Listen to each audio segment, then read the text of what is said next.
दादा अब्दुल मुत्तलिब ने वफात से पहले ही अपने बेटे अबू तालिब को मोहम्मद सल्लल्लाहु अलैहि वसल्लम का सरपरस्त बनाया था और उन्हें वसीयत की थी कि मोहम्मद सल्लल्लाहु अलैहि वसल्लम का हमेशा ख्याल रखना और उनकी खैर ख्वाही में कोई भी कमी न रखना।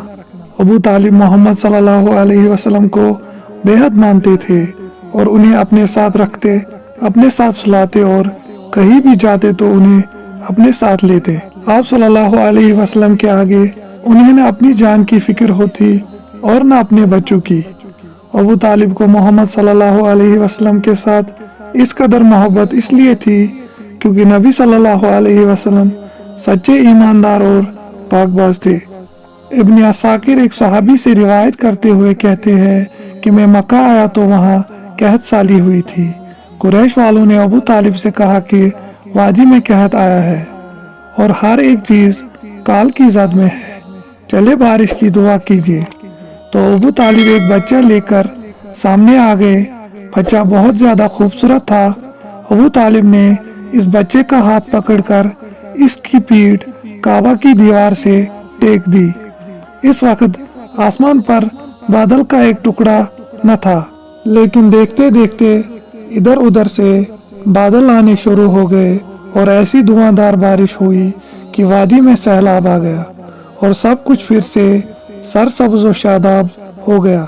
इसके बाद अबू तालिब ने इसी वाक़े की तरफ इशारा करते हुए मोहम्मद सल्लल्लाहु अलैहि वसल्लम की तारीफ में कहा था कि वो खूबसूरत है, उनके चेहरे से बारिश का फैज़ा तलब किया जाता है, यतीमों के मावा और बेवाओं के मुहाफिज है। नबी सल्लल्लाहु अलैहि वसल्लम 12 साल के हो गए तो चाचा अबू तालिब ने शाम की तरफ तिजारती सफर करने का इरादा किया। काफिला जब शाम की सरजमीन पर पहुंचा तो वहां उन्होंने मशहूर शहर बसरा में अपना पड़ाव डाला। बसरा में जुर्जीस नामी एक राहिब रहता था जो बुहैरा के लकब से मशहूर था।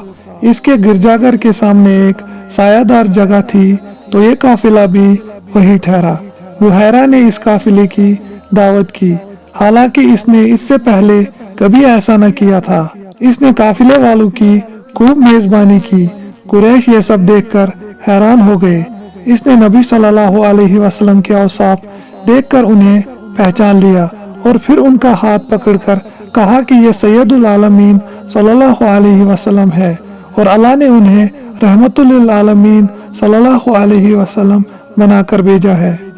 अबू तालिब ने कहा, आपको ये सब कैसे मालूम हुआ? तो बुहैरा ने कहा, जब तुम लोग इस शहर की तरफ आ रहे थे तो कोई भी चीज या दरख्त ऐसा नहीं था जो सजदे के लिए झुक न गया हो और ये चीजें नबी के अलावा किसी और का सजदा नहीं करती है और मैं इन्हें मुहरे नबूवत से भी पहचानता हूँ जो इनके कंधे के नीचे नरम हड्डी के पास है और हमारी किताबों में भी उनका जिक्र आया है। इसके बाद बुहैरा राहिब ने अबू तालिब से कहा कि इसे वापस ले जाए क्योंकि इसे यहूदियों से खतरा है। अगर उन्होंने देख लिया और इस हद तक पहचान लिया जहां तक मैंने पहचाना तो वो इसकी जान के पीछे पड़ जाएंगे। तो इस पर अबू तालिब उन्हें लेकर वापस मक्का आए।